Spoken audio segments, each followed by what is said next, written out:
দিলে হাতে ভাই নাই আমার বাগে और छोटी दिनो সুতরাং প্রেমন্দা দিনে সিরা হাঙ্গিনে জনপ্রিয়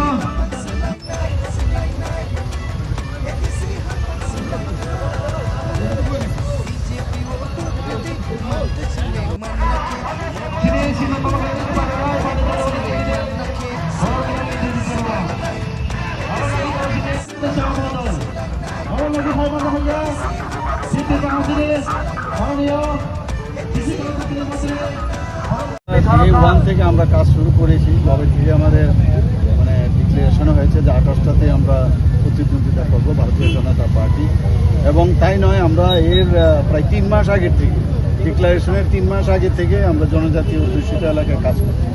আমরা জানতাম এবার মানে ভারতীয় জনতা পার্টি এককভাবে এবার এডিসি ইলেকশন 2026-এ প্রতিদ্বন্দ্বিতা করবে, কারণ যেভাবে এডিসির মধ্যে একটা মানে কি বলবো আমি একটা ভ্রষ্ট যে একটা সরকার, সেখানে ভ্রষ্টাচারের একবারে চূড়ান্ত এই ধরনের একটা সরকার যাদের মানুষ সুযোগ দিয়েছিল কিন্তু তারা তার কথা রাখেনি। এখনও আমি এখানে স্মোক হাউসের 2-3টে ঘর দেখলাম, মানে বিচ্ছিরি অবস্থা।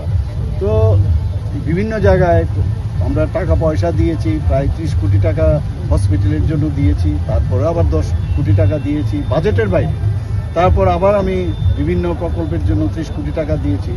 মানে কোথাও আমি দেখলাম না চোখে নজর পড়ার মতো, কারণ মানুষ বুঝছে যে এই ধরনের সরকার এর আগে কমিউনিস্টও ছিল, এছাড়া কংগ্রেস থেকে আরম্ভ করে সব সরকার ত্রিপুরাতে টেস্টেড।